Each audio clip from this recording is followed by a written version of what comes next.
Hello friends, welcome to my channel. आज हम start करेंगे second lecture, basic structure of a C program. तो अपन जो भी प्रोग्रामिंग करते हैं सी विजुअल स्टूडियो कोड में, जो भी प्रोग्रामिंग करते हैं उसका एक बेसिक स्ट्रक्चर होता है। दिखा देता हूँ आपको मैं। सबसे पहले ये इंक्लूड लिखा, इंक्लूड स्टूडियो ये कीवर्ड। उसके बाद इंट मेन फंक्शन लिखा, इसमें ये सारे इंस्ट्रक्शन लिखते हैं। तो ये क्या है, एक उसका फॉर्मेट हो गया, ठीक है। एक स्ट्रक्चर हो गया, बेसिक स्ट्रक्चर। तो all C programs have to follow a basic structure. A C program starts with a main function and executes instruction present in it. Each instruction is terminated with semicolon. इसका मतलब क्या है कि जो भी सी language में जो फंक्शन है, जो मेन फंक्शन है ना, उससे इंस्ट्रक्शन स्टार्ट होती है। जो भी इंस्ट्रक्शन है, जब वो एंड हो जाए, मतलब जो भी इंस्ट्रक्शन खत्म हो जाए, उसके लास्ट में सेमीकोलन लगा दिया, वरना तो मैं सेमीकोलन हटा दिया ना, तो ये इंस्ट्रक्शन माना नहीं जाएगा। एरर बता देगा, देख लो जी, रेड रेड आ गया, एरर बता रहा है, क्योंकि ये अभी उसको समझ में नहीं आ रहा ये इंस्ट्रक्शन है क्या है, उसको कुछ समझ में नहीं आ रहा, ठीक है। तो इसलिए सेमीकोलन लगाना जरूरी है, ठीक है। अब वो कुछ रूल्स पढ़ लेते हैं, वो सारे सी प्रोग्रामिंग, जितनी भी सी प्रोग्रामिंग करोगे उसमें सारे फॉलो होते हैं। तो फर्स्ट रूल क्या है, every programs execute execution starts from main function.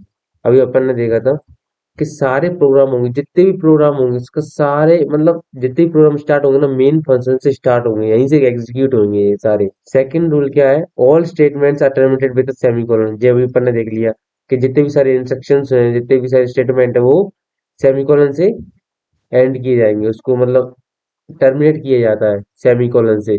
और सेमीकोलन हटा देंगे तो एरर बताएगा वो। थर्ड क्या है, instructions are case sensitive. Instructions क्या होते हैं, केस सेंसिटिव होते हैं, बहुत ही केस सेंसिटिव होते हैं। रिटर्न को मैंने काट के कैपिटल रिटर्न लिख दिया, तो ये क्या है, एरर, जो उसको पता ही नहीं है क्या है, जैसे अब एरर बताएगा, देख लो रेड रेड सा आ गया, क्योंकि वो नहीं जानता ये क्या है। ले, इसलिए ये क्या होते हैं, केस सेंसिटिव होते हैं, ठीक है। तो ये क्या होते हैं, केस सेंसिटिव होते हैं, देखो वाट ये। तो फोर्थ क्या है, instructions are executed in same order in which they are arrange, ठीक है। इसका मतलब ये है, जे इतने भी सारे इंस्ट्रक्शन है, वो ऑर्डर में एग्जीक्यूट होते हैं। ऐसा नहीं है कि ये पहले कैपिटल कार है वो पहले एग्जीक्यूट हो जाए, ऐसा नहीं है। सबसे पहले ए एग्जीक्यूट होगा, उसके बाद से नेक्स्ट एग्जीक्यूट होगा, उसके बाद प्रिंटफ एग्जीक्यूट होगा, ऐसे सीक्वेंस में एग्जीक्यूट होते हैं, ठीक है। अब पढ़ लेते हैं कमेंट्स क्या होते हैं। मैंने पहले ही बताया था आपको कि ये क्या होते हैं। Comments are used to clarify something about the program in plain language. It is a way for us to add notes in our program. मतलब जो कमेंट्स होते हैं, वो सम किसी चीज को क्लैरिफाई करने के लिए यूज की, इनका कोई मतलब ये एग्जीक्यूट नहीं होते, ये इग्नोर किए जाते हैं सी प्रोग्राम में। लास्ट में मैंने लिखा है एक line, comments is in a C program are not executed and are ignored. ये इग्नोर किए जाते हैं। ये तो मतलब ओनली जो भी अपन ने मतलब डॉक्यूमेंट, मतलब कोई भी नोट्स ऐड करने हैं प्रोग्राम में, उसी के लिए यूज होते हैं, ना कि जो एग्जीक्यूट वगैरह होते हैं। ये दो टाइप के होते हैं, एक सिंगल लाइन कमेंट होता है, जो डबल फॉरवर्ड स्लैश से स्टार्ट होता है, ठीक है। अब मैंने दिखाया था जी, डबल फॉरवर्ड स्लैश लाइन से स्टार्ट होता है। और मैं आपको एक तरीका दिखाऊं, आपको डबल फॉरवर्ड मतलब किसी को कमेंट बनाना है ना, तो पहले इसको सेलेक्ट करके कंट्रोल फॉरवर्ड स्लैश दबा देंगे तो ये क्या कमेंट बन जाएगा, और कंट्रोल फॉरवर्ड फिर से दबा देंगे तो ये क्या अनकमेंट हो जाएगा, ठीक है। और मल्टी, उसके बाद क्या होता है, एक और दूसरा टाइप होता है multi line comment. Multi line comment मतलब हमें पैराग्राफ लिखना है, तो उसके लिए से बार बार सिंगल लाइन यूज नहीं करेंगे अपन, उसके लिए multi multi line comment use करेंगे। तो वो कैसे होता है, उसमें सबसे पहले क्या लगाएंगे, फॉरवर्ड स्लैश लगाएंगे, फॉरवर्ड स्लैश और स्टार। उसके अंदर जो भी अपना पैराग्राफ है, कुछ भी लिखना हो वो लिख देते हैं, forward slash star, this is a comment, ठीक है। स्टार दबा के फॉरवर्ड, तो जी का एक कमेंट बन गया, ठीक है। अपन उसको और भी कर सकते हैं बड़ा, और भी पैराग्राफ, मैंने आपकी मतलब आसान के लिए इतना ही लिखा है। तो ये टॉपिक खत्म हो गया, नेक्स्ट पे आते हैं, compilation and execution. Visual studio code में कंपाइलर मिंग GW डाउनलोड क्यों करना पड़ा, क्या थी इसकी जरूरत। तो जो भी अपन सी लैंग्वेज लिखते हैं, सी या C++, तो उसके लिए जो भी अपन लिखते हैं वो विजुअल स्टूडियो कोड में लिखते हैं, ठीक है। अब अपनी फाइल है नी डॉट सी, वो अपन निकालेगी विजुअल स्टूडियो कोड में। उसके बाद उसको रन कराते हैं तो वो ऑटोमेटिक कंपाइल कर दे और उसको रन कर देता है, ठीक है। वरना उसको पहले सेव करते हैं, उसके बाद कंपाइलर है ना उसको कंपाइल करके मशीन लैंग्वेज में कन्वर्ट कर देता है, जिससे क्या है जो कंप्यूटर है उसको जो समझ में आ जाता है, उसको आसानी होती समझने में कि जी अपन उससे क्या बोल रहे हैं, क्या करवाना चाह रहे हैं, ठीक है। उसके बाद वो new dot E x D file execute कर देता है, उसको फिर रन कराते हैं तो आउटपुट मिलता है। मैं आपको दिखा देता हूँ यहाँ पे। सपोज ये मेरी फाइल है नी डॉट सी, ठीक है। नी डॉट सी मेरी फाइल है, इसको यहाँ पे नी डॉट सी, ठीक है। अब मैं मुझे इसको रन कराना है, तो मैं टर्मिनल पे जाऊंगा, नी टर्मिनल सेलेक्ट करूंगा और जहाँ पर लिखूंगा जी सी स्पेस देके फाइल का नाम लिखना है न्यू डॉट सी, इसको इंटर दबाना। तो ये क्या होगा, ये कंपाइलर जीसीसी जो जीसीसी कंपाइलर मैंने यहाँ पे यूज किया वो क्या इसको कंपाइल करके न्यू डॉट ई एक्स में चेंज कर देगा। Sorry new dot E x में नहीं, ए डॉट ई एक्स आ गई इसकी। हाँ अगर हमें उससे भी करवाना न्यू डॉट ई एक्स से, जहाँ पे ये किससे फाइल हुई है और जो एग्जीक्यूट हुई है ना ए डॉट ई एक्स से हुई है, तो मैं यहाँ पे टाइप करूंगा डॉट देन बैकवर्ड स्लैश और जो टाइप कर दूंगा ए डॉट ई एक्स ई, ऐसे इंटर दबाऊंगा तो अपना आउटपुट मिल जाएगा। जी मिल गया, प्रिंट हो गया hello world, hello new world of computer programming language, यहाँ पे लिखा था ना, ये प्रिंट हो गया, ठीक है। तो ये क्या है, ये एक तरीका हो गया। अब एक और तरीका क्या बता रहा हूँ कि यहाँ पे जो एग्जीक्यूट फाइल मिली जो ए डॉट ई एक्स की फॉर्म मिली, लेकिन हम अपनी मर्जी से जो अपन को नाम देना वो भी दे सकते हैं। कैसे, जी आपको लिखना क्या है, जी सी सी फाइल का नाम new dot C slash, sorry space देना है, उसके बाद लिखना है माइनस ओ,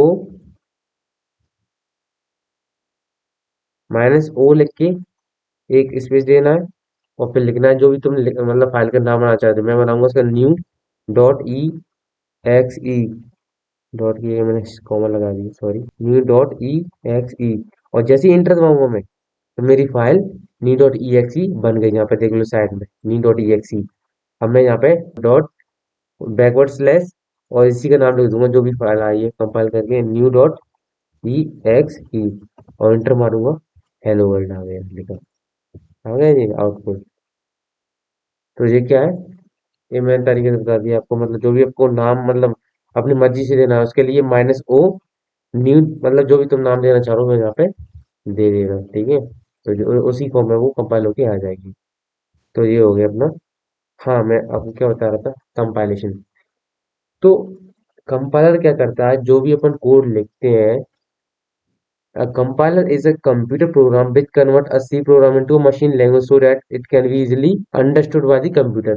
मतलब कंपाइलर है ना कंप्यूटर प्रोग्राम है, जो अपन प्रोग्रामिंग करते हैं जो लिखते हैं उसको मशीन लैंग्वेज में कन्वर्ट कर देता है, ताकि कंप्यूटर को समझने में आसानी हो, जिससे वो जल्दी समझ जाता है और जो भी हमने उससे कहा है इंस्ट्रक्शन दी है वो आउटपुट दे देता है।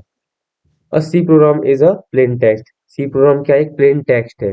इसको कहीं पर भी तुम मतलब कर सकते हो, नोटपैड में भी इसको टाइप कर सकते हो, ठीक है, जरूरी नहीं है इसी में। तो एक प्लेन टेक्स्ट है ये।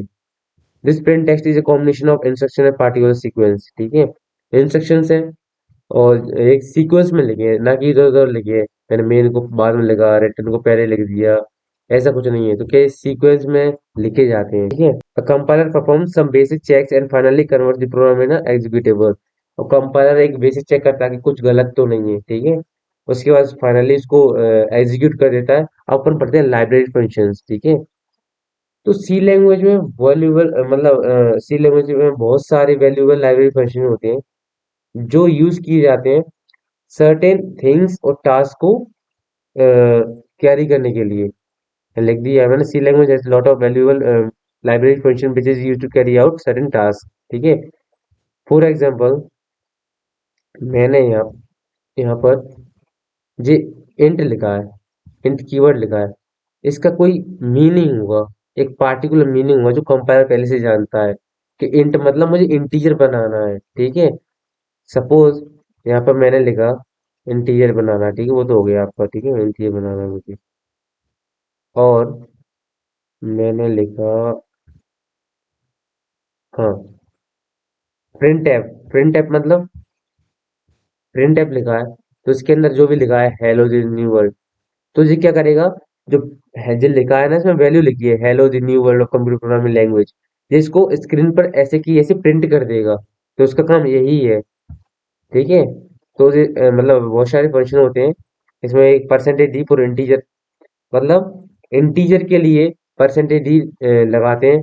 और जो भी मतलब रियल वैल्यू होती है 5.6 2.5 ऐसे कुछ भी, उसके लिए परसेंटेज एफ लगाते हैं, ठीक है, वरना वो एग्जीक्यूट नहीं होगी।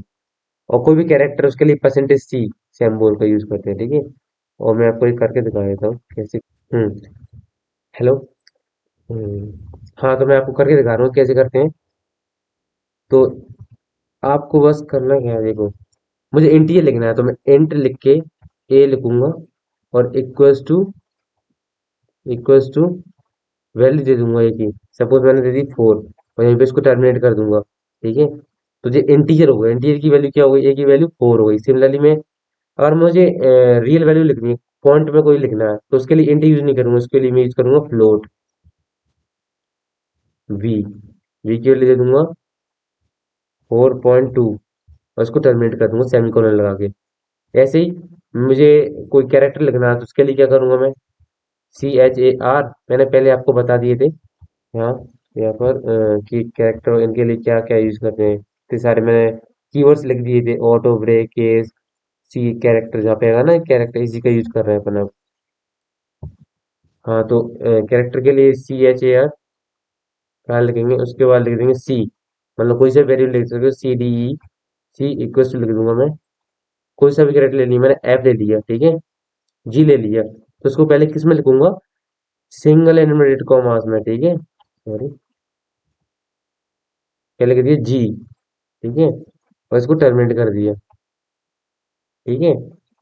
तो ये तो इतना हो गया, ठीक है। अब मैं क्या करूंगा, अब मुझे प्रिंट कराना है इनकी वैल्यूज को, कि इंट ए की वैल्यू ये है, फ्लोट बी की वैल्यू 4.2 है, कैरेक्टर सी कुछ जी है। तो प्रिंट कराना है, स्क्रीन पर शो कराना है, तो उसके लिए प्रिंट एफ यूज करूंगा। तो print F, double inverted comma में लिखूंगा, दी वैल्यू ऑफ ए इज, क्या है, ए की वैल्यू क्या है, 4। 4 क्या है, एक इंटीजर है, ठीक है। तो इंटीजर के लिए क्या यूज करते हैं, मैंने बताया था अभी, परसेंटेज डी। यहाँ फिर से बताया था मैं आपको, कोई इंटीजर उसके लिए परसेंटेज डी सिंबल यूज करते हैं, तभी एग्जीक्यूट होगा। अगर वो रियल वैल्यू उसके लिए परसेंटेज एफ, और वो कैरेक्टर उसके लिए परसेंटेज सी, ठीक है। तो चलते हैं यहीं पर विजुअल स्टडी कोड में। हाँ, तो इसके लिए मैंने परसेंटेज डी यूज कर लिया, ठीक है। उसके बाद कॉमा लगा के ए लिखना है, क्योंकि अपन किसकी वैल्यू, मतलब वैल्यू ऑफ ए क्या है, ए की वैल्यू कितनी है, 4, ठीक है। उसके बाद क्या लगाना, सेमीकोलन, इसलिए ये इंस्ट्रक्शन यहीं पे टर्मिनेट हो जाए। और नेक्स्ट इंस्ट्रक्शन चालू करेंगे, मतलब नेक्स्ट फंक्शन प्रिंट है। तो उसके लिए अब बी की वैल्यू को एग्जीक्यूट कराना, तो print F bracket double inverted comma में लिखेंगे, दी वैल्यू ऑफ बी इज। अब बी की वैल्यू के लिए परसेंटेज डी लिखेंगे, क्योंकि बी की वैल्यू क्या है, एक रियल वैल्यू, तो उसके लिए लिखेंगे परसेंटेज एफ, ठीक है। और फिर से वही कॉमा लगा के वी, की वी की वैल्यू लिख रहे हैं अपन, और सेमी कोलन टर्मिनेट हो जाएगा। सिमिलर सी की वैल्यू निकालना, तो उसके लिए प्रिंट, फिर से वही फंक्शन लेंगे, print F bracket double double inverted commas में लिखना है, दी वैल्यू ऑफ सी इज, सी की वैल्यू क्या है, कैरेक्टर है, कैरेक्टर के लिए क्या यूज करेंगे अपन, परसेंटेज सी, और कॉमा लगा के लिख देंगे सी, और इसको टर्मिनेट कर देंगे। तो ये क्या बन गया अपना, एक फाइल बन गई, ठीक है। तो क्या करूँ मैं, इसको पहले यहाँ से हटा लेता हूँ पिछले को। तो ये एग्जीक्यूट करा दी मैंने, आपको बता दी कैसे इसको यूज करते हैं सी प्रोग्रामिंग लैंग्वेज में। इंटीजर, कोई इंटीजर है, तो इंटीजर के लिए इंट यूज करेंगे, एक को 4 कोई अगर वो है रियल वैल्यू से 4 पॉइंट है डेसिमल में दी है, उसके लिए फ्लोट यूज करेंगे। ठीक है। और अगर कोई कैरेक्टर है उसके लिए CHAR यूज करेंगे। ठीक है।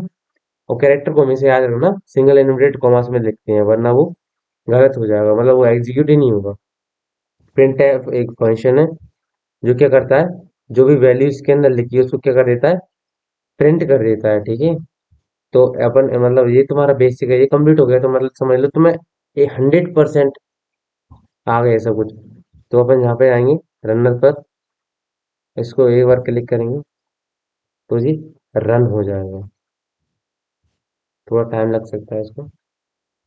हाँ, यहाँ पे ये लिखा आ गया, hello the new world of computer programming language. ये तो आ गया प्रिंट यहाँ पर लिखा था वो। ठीक है।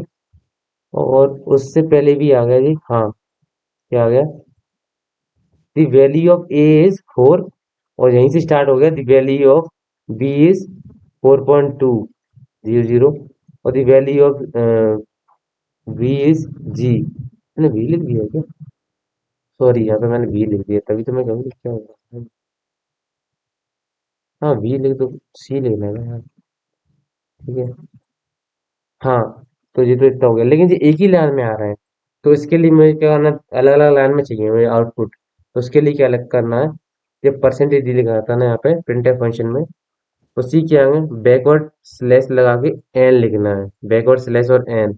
सिमिलरली यहाँ पर लिखना है क्या, बैकवर्ड स्लैश एन, ऐसा ही यहाँ पर लिखना है। क्या लिखना है, बैकवर्ड स्लैश और एन। उसके बाद फिर से रन कराना है इसको। तो ये क्या होगा, न्यू लाइन में एग्जीक्यूट होगा। देख लो आप, हो गया। The value of A is 4, the value of B is 4.22, the value of C is G. ठीक है। और hello world, hello the new world. तो अलग अलग लाइन के लिए क्या करना पड़ता है, बैकवर्ड स्लैश लगा के एन लिख देते हैं। ठीक है। तो अभी तक के लिए इतना ही, मिलते हैं नेक्स्ट वीडियो में।